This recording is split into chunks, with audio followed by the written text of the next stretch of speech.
اس نے اندر جانے کے لیے قدم اٹھائے تھے کہ پیچھے سے گاڑیوں کے رکنے کی آواز آئی۔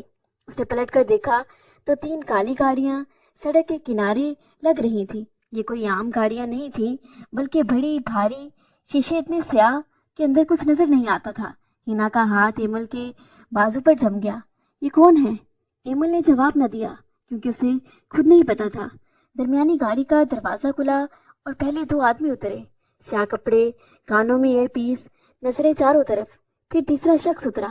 ایمل کی نظر اس پر جم گئی۔ 6 فٹ سے اوپر قد، کندھے چوڑے، جسم پر کالا 3 پیس سوٹ جو اتنا فٹ تھا جیسے اسی کے لیے بنا ہو، کلائی پر گہرے رنگ کی گھڑی اور انگلی پر انگوٹھی۔ بال پیچھے کی طرف سیٹ تھے، چہرے پر ہلکی ہلکی داڑھی تھی جو اسے اور خطرناک بناتی تھی۔ لیکن سب سے پہلے جو چیز نظر آئی وہ اس کی آنکھیں تھیں، گہری سرد آنکھیں، بالکل پتھر جیسی۔ ان آنکھوں میں نہ غصہ تھا نہ جذبہ، بس ایک خاموشی کا اختیار تھا جو بتاتا تھا کہ یہ شخص جو چاہے کر سکتا ہے اور اسے کوئی روک نہیں سکتا۔ ہینا نے ایمل کا بازو مضبوطی سے پکڑا۔ ایمل، یہ لوگ ادھر کیوں آ رہے ہیں؟ لیکن وہ شخص ادھر ہی آ رہا تھا، سیدھا، بغیر رکی، بغیر ادھر ادھر دیکھی، جیسے اسے پہلے ہی سے پتا ہو کہ وہ یہاں ہوگی۔ ہینا ایک قدم پیچھے لیا۔ ایمل، مجھے ڈر لگ رہا ہے، یہ کوئی عام آدمی نہیں ہے۔ ایمل کے پاؤں جیسے زمین پر گڑ گئے تھے۔ وہ بھاگنا چاہتی تھی لیکن اس کی ٹانگوں نے ساتھ نہیں دیا۔ وہ شخص قریب آیا اور اس کے سامنے رک گیا، اتنا قریب کہ اسے اس کی خوشبو محسوس ہوئی، مہنگی، باری اور کچھ ایسی جو دماغ میں اتر جاتی ہے۔ اس نے ایمل کو اوپر سے نیچے تک دیکھا، جیسے اسے دیکھنے کا پورا حق ہو۔ پھر اس کی آنکھیں ایمل کی آنکھوں پر ٹھہر گئی۔ گاڑی میں بیٹھو، بس یہی 2 الفاظ تھے۔ آواز دھیمی تھی لیکن اس میں وہ وزن تھا جو حکم میں ہوتا ہے۔ ہینا کے منہ سے بے اختیار نکلا، ایمل، اور ایمل اسی لمحے سمجھ گئی کہ یہ وہی شخص ہے جس نے وہ خط لکھا تھا۔ کلینک کی سیڑھیوں پر کھڑی ایمل کے قدموں سے جیسے زمین نکل رہی تھی۔ سامنے کھڑی بڑی سی کالی گاڑی اور اس سے اترتا میر عالم، جس کے نام کا خوف پورے شہر میں پھیلا ہوا تھا، آج یہ کہانی دیوار بن کر اس کا راستہ روکے کھڑا تھا۔ میر عالم نے گہری اور تیکھی نظر ایمل کے سفید پڑتے چہرے پر ڈالی۔ اس کی آنکھوں میں ایک عجیب سی فاتحانہ چمک تھی جس نے ایمل کے اندر ڈر کی ایک سرد لہر دوڑا دی تھی۔ اس نے کچھ کہنا چاہا پر میر عالم نے بڑی مضبوطی سے اس کا بازو پکڑا اور اسے گاڑی کی پچھلی سیٹ کی طرف دھکیل دیا۔ ایمل کے احتجاجی الفاظ اس کے حلق میں دم توڑ گئے کیونکہ میر عالم کے لمس میں ایک ایسی حاکمیت تھی جس نے چند لمحوں میں ہی اسے بے بس کر دیا تھا۔ گاڑی کا دروازہ ایک بھاری اور خوفناک آواز کے ساتھ بند ہوا تو ایمل کو لگا جیسے اس کی زندگی کی قید شروع ہو گئی ہے۔ میر عالم اس کے بالکل برابر میں آ بیٹھا۔ گاڑی سڑک پر دوڑنے لگی مگر اندر کی خاموشی کسی ہولناک طوفان کا پتہ دے رہی تھی۔ اچانک میر عالم کا چوڑا اور گرم ہاتھ حرکت میں آیا اور نہایت بے باکی سے ایمل کے پیٹ پر آ کر ٹھہر گیا۔ ایمل کا سانس جیسے سینے میں ہی منجمد ہو گیا اور اس نے گھبرا کر پیچھے ہونا چاہا مگر میر عالم کے ہاتھ میں ایسی فولادی طاقت تھی جو اسے ہلنے تک نہیں دے رہی تھی۔ میر عالم کا ہاتھ وہی جمع رہا جیسے وہ اس ننھی سی جان کو محسوس کر رہا ہو جو بھی اس دنیا کے ہنگاموں سے بے خبر تھی۔ اس کے لمس کی تپش ایمل کے پورے وجود میں کسی زہر کی طرح اترنے لگی۔ اس نے اپنا چہرہ جھکا کر ایمل کے کان کے قریب کیا تو اس کی گرم سانسوں کی تپش ایمل کی گردن پر کسی شعلے کی طرح لگ رہی تھی۔ وہ نہایت دھیمی اور بھاری آواز میں اس کے کان میں زہر گھولنے لگا، جسے تم ایک معمولی ہاتھا سمجھ کر مٹانے نکلی تھی ایمل۔ وہ میرے خون کی امانت ہے، میری سلطنت کا اکلوتا وارث ہے۔ اس کے ہاتھ کا دباؤ پیٹ پر ذرا سا بڑھا جیسے وہ اس پر اپنی حاکمیت کی مہر ثبت کر رہا ہو۔ ایمل کی آنکھوں سے گرم آنسو ٹپک کر میر عالم کے ہاتھ پر گرا مگر اس پتھر دل انسان کے چہرے پر کوئی رحم کا نشان تک نہ آیا۔ وہ صفاقی سے دوبارہ بولا کہ یہ بچہ اس دنیا میں قدم رکھے گا اور بالکل میری طرح لوگوں کے مقدر کے فیصلے کرے گا اور تم اس کی محافظ بنو گی، کیونکہ اگر اسے ذرا سی بھی تکلیف پہنچی تو یاد رکھنا ہے تمہارے وجود کا ایک ایک ذرہ میری حساب کی زد میں ہوگا۔ میں تمہیں نہ جینے دوں گا اور نہ ہی مرنے کا حق دوں گا۔ ایمل نے لرزتے ہاتھوں سے میر عالم کا ہاتھ ہٹانے کی آخری اور ناکام کوشش کی۔ اس کا پورا جسم پتے کی طرح کانپ رہا تھا۔ اس کی آواز شدت کرب سے ڈوب رہی تھی جب اس نے بے بسی سے پوچھا کہ یہ سب کیسے ہو سکتا ہے؟ میں نے تو آج سے پہلے آپ کا نام تک نہیں سنا اور نہ ہی کبھی آپ کو دیکھا ہے۔ آپ کون ہیں اور کیوں میری ہستی بستی زندگی کو جہنم بنا رہے ہیں؟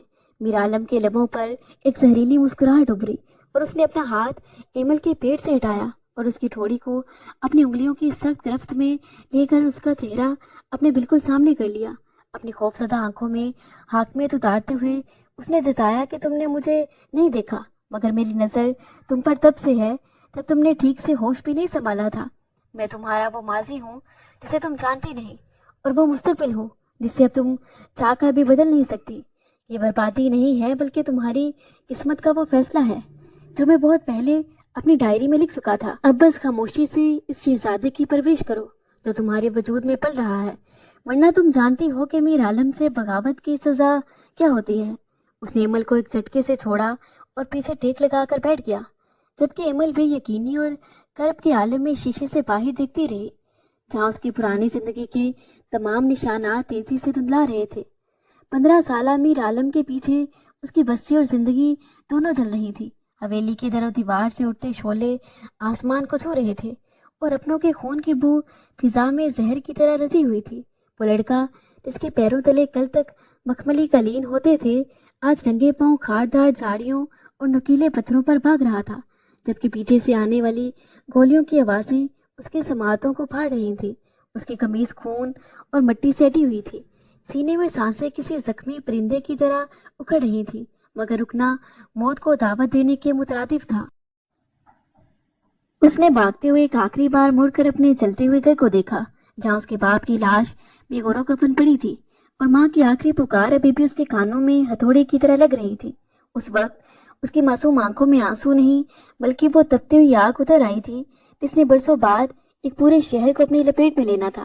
ماضی کی ان تلخ یادوں نے حال کے میر عالم کی آنکھوں کو ہلکا سا نم کر دیا تھا، مگر اگلے ہی لمحے اس نے پلکیں جھپکا کر ان یادوں کو کہیں گہرائی میں دفن کیا اور اپنے برابر میں بیٹھی لرزتی ہوئی ایمل کی طرف دیکھ کر ایک پراسرار سے مسکراہٹ اپنے لبوں پر سجائی۔ گاڑی اب ایک نہایت وسیع اور پرشکوہ فارم ہاؤس کے آہنی دروازوں کو پار کر رہی تھی، جہاں ہر طرف مسلح محافظوں کا پہرا تھا۔ میر عالم نے گاڑی رکنے پر نہایت سکون سے اسے جتایا کہ تمہاری نئی دنیا ہے ایمل، اور یہاں تمہاری ضرورت اور آرام کی ہر چیز موجود ہوگی۔ تمہیں اب کسی بھی چیز کے لیے پریشان ہونے کی ضرورت نہیں پڑے گی۔ ایمل نے بھی کی آنکھوں اور لرزتی آواز میں اس کی طرف دیکھا اور بڑی ہمت جمع کر کے بولی، مجھے یہ سب نہیں چاہیے، میں اپنی پڑھائی مکمل کرنا چاہتی ہوں۔ میرا کالج اور میرا مستقبل سب ادھورا رہ جائے گا، خدا کے لیے مجھے چھوڑ دے، میں واپس جانا چاہتی ہوں۔ میر عالم کے چہرے پر ایک سرد حاکمیت ابھری اور اس نے ایمل کے چہرے کے قریب جھک کر نہایت شفاقی سے اس کی امیدوں پر پانی پھیر دیا۔ تمہیں اب کسی کالج جانے کی یا پڑھائی کی فکر کرنے کی ضرورت نہیں ہے، کیونکہ تمہاری زندگی کا اب صرف ایک ہی مقصد ہے، اور سمجھو کہ ایک ہی فرض ہے، تم بس یہاں رہو گی اور میرے بچے کو پالو گی۔ اس کے علاوہ تمہاری دنیا میں کسی اور خواب کی کوئی گنجائش نہیں ہے۔ اس کے لہجے کی کاٹ ایمل کے دل کے پار ہوگی، جبکہ میر عالم نے اسے وہیں بے بس چھوڑ کر گاڑی کا دروازہ کھولنے کا اشارہ کیا۔ فارم ہاؤس کے اس عالی شان مگر ہپس زدہ کمرے میں ایمل خود کو کسی پنجرے میں قید پرندے کی طرح محسوس کر رہی تھی، جہاں دیواروں پر لگی قیمتی پینٹنگز بھی اسے اپنی بے بسی کا مذاق اڑاتی لگ رہی تھیں۔ رات کی تاریکی گہری ہوتے ہی کمرے کا سکوت اس کے دل کی دھڑکنوں کو تیز کر رہا تھا، اور کھڑکی سے باہر پہرا دیتے مسلح گارڈز کا سایہ اسے جینے کی ہر امید سے دور لے جا رہا تھا۔ ابھی وہ انہی سوچوں میں گم تھی کہ دروازہ ایک جھٹکے سے کھلا اور میر عالم کے قدموں کی جھاپ نے اسے ساکت کر دیا۔ وہ نہایت اطمینان سے چلتا ہوا اس کے مقابل آیا اور اس کے چہرے پر پھیلی وحشت کو دیکھ کر طنزیہ لہجے میں بولا، یہ کمرہ اب تمہاری نئی حقیقت ہے، یہاں سے بھاگنے کا خیال بھی اپنے ذہن سے نکال دو، کیونکہ اب تمہارے قدموں کی زنجیر وہ بچہ ہے جو میرے نام کی بقا بنے گا۔ ایمل نے دیوار سے لگ کر خود کو سمیٹتے ہوئے آخری بار منت کی، آپ اتنے سنگ دل کیسے ہو سکتے ہیں؟ کیا آپ کو مجھ پر ذرا بھی رحم نہیں آتا؟ میر عالم نے اس کی تھوڑی کو سختی سے پکڑ کر اپنا چہرہ اس کے قریب کیا اور سرد آواز میں اس کے کان میں سرگوشی کی، رحم اس دن مر گیا تھا جب میں نے اپنے باپ کی لاش کو جلتے دیکھا تھا۔ اب اس حویلی میں صرف میرا حکم چلے گا اور تمہارا کام صرف اطاعت کرنا ہے۔ اب جاؤ اور آرام کرو، کیونکہ کل سے تمہاری نئی زندگی کا باقاعدہ آغاز ہونے والا ہے، جہاں نہ کوئی ماضی ہوگا اور نہ ہی تمہاری مرضی، وہ اسے وہیں کرب کے سمندر میں چھوڑ کر باہر نکل گیا، جبکہ ایمل فرش پر ڈیر ہو کر اپنی تقدیر پر رونے لگی، جہاں اب صرف اندھیرا اور میر عالم کی حاکمیت باقی تھی۔ اگلی صبح بھی سورج کی پہلی کرن نے کمرے کو چھوا تھا۔ ایک بوڑھی ملازمہ ناشتے کی ٹرے لیے داخل ہوئی اور خاموشی سے اسے میز پر رکھ کر ایمل کو دیکھنے لگی، جس کی آنکھیں رات بھر رونے سے سو چکی تھی۔ ایمل نے لرزتی آواز میں پوچھا کہ کیا اسے یہاں سے جانے کی کبھی اجازت ملے گی؟ اس بوڑھی عورت نے گہری سانس بھر کر جواب دیا، بیٹی، اس دہلیز کے اندر آنے کا راستہ تو سب کو معلوم ہے، مگر باہر جانے کی قیمت صرف میر عالم جانتا ہے۔ تم بس اپنا خیال رکھو، کیونکہ تم اب اس گھر کی عزت اور وارث کی ماں بننے والی ہو۔ یہ سن کر ایمل کے پیروں تلے سے جیسے زمین نکل گئی۔ اسے احساس ہوا کہ وہ صرف ایک قید ہی نہیں بلکہ ایک مہرے کی طرح استعمال ہو رہی ہے۔ اسی لمحے میر عالم دوبارہ کمرے میں داخل ہوا۔ اس کے ہاتھ میں کچھ کاغذات تھے، جنہیں اس نے میز پر پٹکتے ہوئے سر لہجے میں اعلان کیا، یہ ہمارے نکاح کے کاغذات ہیں۔ دنیا کی نظر میں تم میری منکوہا ہو، اور قانونی طور پر اس بچے پر صرف میرا حق ہے۔ اب اس حقیقت کو تم جتنی جلدی تسلیم کر لو گی، تمہارے لیے اتنا بہتر ہوگا۔ ایمل نے بے یقینی سے ان کاغذات کو دیکھا جن پر اس کے فرضی دستخط موجود تھے۔ اسے لگا جیسے اس کی روح پر ایک اور کاری ضرب لگی ہو۔ وہ کچھ کہنے کے لیے تڑپی، مگر میر عالم کی آنکھوں کے برف نے اسے دوبارہ خاموش کر دیا۔ میر عالم کا لفظ ایمل کے وجود میں ایک عجیب سی تھر تھراہٹ پیدا کر رہا تھا۔ وہ جتنا پیچھے ہٹنے کی کوشش کرتی، میر عالم کا حصار اتنا ہی تنگ ہوتا چلا جاتا، اور اس کی گرفت میں حاکمیت کے ساتھ ساتھ اب ایک بے باک جنون بھی شامل تھا۔ کمرے کی مدھم روشنی میں میر عالم کا چہرہ ایمل کے بالکل قریب تھا، اتنا قریب کہ ان دونوں کی سانسیں ایک دوسرے میں پیوست ہو رہی تھیں، اور ایمل کی پلکیں لرزتے ہوئے بار بار جھک رہی تھیں۔ میر عالم نے ایک بار پھر اپنا ہاتھ نہایت نرمی مگر حق جتاتے ہوئے ایمل کے پیٹ پر رکھا اور جھک کر وہاں اپنے لب رکھ دیے۔ اس کے گرم لمس نے ایمل کے اندر ایک ارتعاش سا پیدا کر دیا، اور اس نے بے اختیار میر عالم کے کندھوں کو تھام لیا، جیسے وہ خود کو گرنے سے بچا رہی ہو۔ میر عالم نے اپنا سر اٹھایا اور ایمل کی مخملی رنگت پر پھیلی سرخی کو دیکھ کر اس کے لبوں کے قریب سرگوشی کی۔ تمہارا یہ جھجکنا میرے صبر کا امتحان لیتا ہے ایمل، تم جانتی ہو کہ میں جو چاہوں چھین لینے کا عادی ہوں، مگر تمہارے معاملے میں چاہتا ہوں کہ تم خود کو میرے حوالے کر دو۔ ایمل نے کانپتے لبوں کے ساتھ نظریں چرائیں، مگر میر عالم نے اس کی ٹھوڑی پکڑ کر اسے دوبارہ اپنی آنکھوں کے سحر میں جکڑ لیا۔ اس نے ایک بار پھر جھک کر اس کے پیٹ کو نہایت پیار سے چوما۔ اس کا یہ انداز اتنا بولڈ اور بالغانہ تھا کہ ایمل کا دل سینے میں ہتھوڑے کی طرح بجنے لگا۔ وہ بار بار اسے خود سے دور کرنے کی ناکام کوشش کرتی رہی، مگر میر عالم کے بازو نے اسے کسی قیمتی متاع کی طرح اپنے گھیرے میں لے رکھا تھا۔ اس کے بالوں کی لٹوں کو اپنی انگلیوں میں پدیرتے ہوئے اس کے کان کی لو کے پاس بولا، اس بچے نے تمہیں مجھ سے ہمیشہ کے لیے توڑ دیا ہے۔ اب تم چاہ کر بھی مجھ سے دور نہیں جا سکتی، کیونکہ تمہارے جسم کا ذرہ ذرہ میری ملکیت بن چکا ہے۔ ایمل کو محسوس ہوا جیسے اس کی ہمت جواب دے رہی ہے، اور میر عالم کی قربت اس کی نفرت کو پگھلا کر کسی نامعلوم جذبے میں بدل رہی ہے۔ میر عالم نے اس کے ماتھے پر ایک طویل بوسہ دیا، اور پھر سے اس کے پیٹ پر ہاتھ پھیرتے ہوئے اسے اپنی آغوش میں ایسے سمیٹا جیسے وہ دنیا کی تمام تلخیوں سے اسے محفوظ کر لینا چاہتا ہو۔ محبت کا وہ خوبصورت سحر ابھی پوری طرح ٹوٹا بنا تھا کہ فارم ہاؤس کی خاموشی اچانک گولیوں کی تھر تھراہٹ اور دھماکوں کی خوفناک آواز سے لرز اٹھی۔ میر عالم جو ابھی ایمل کی آغوش میں سکون تلاش کر رہا تھا، ایک جھٹکے سے سیدھا ہوا، اور اس کی آنکھوں میں نرمی کی جگہ وہی پرانی سفاکت لوٹ آئی۔ اس نے ایک لمحے کی تاخیر کیے بغیر ایمل کو بازو سے پکڑ کر بیڈ کے نیچے دھکیلا اور خود گن تان کر دروازے کی طرف بڑھا، جہاں باہر سے چینخوں پکار اور بھاگ دوڑ کی آوازیں آ رہی تھیں۔ میر عالم کا چہرہ غصے سے تمتما رہا تھا۔ وہ بپھرے ہوئے شیر کی طرح دھاڑا، کون ہے یہ بدبخت جو میری حد میں گھسنے کی جرت کر رہے ہیں؟ گارڈز کہاں مر گئے ہیں؟ میں ان سب کی کھال کھینچ لوں گا اگر میرے وارث یا اس کی ماں کو ذرا سی بھی خراش آئی تو۔ ایمل جو بیڈ کے نیچے چھپی کانپ رہی تھی، گولیوں کی آوازیں سن کر اس کے دل میں جینے کی نہیں بلکہ مرنے کی ایک عجیب سی خواہش جاگ اٹھی۔ اس نے سوچا کہ شاید یہی وہ موقع ہے جو وہ اس قید اور میر عالم کی حاکمیت سے ہمیشہ کے لیے آزاد ہو سکتی ہے۔ اگر کوئی گولی اسے لگ جائے تو یہ روز روز کا ڈر اور ذہنی کرب ختم ہو جائے گا۔ وہ آہستہ سے بیڈ کے نیچے سے رینگ کر باہر نکلنے لگی اور کھڑکی کی طرف بڑھی۔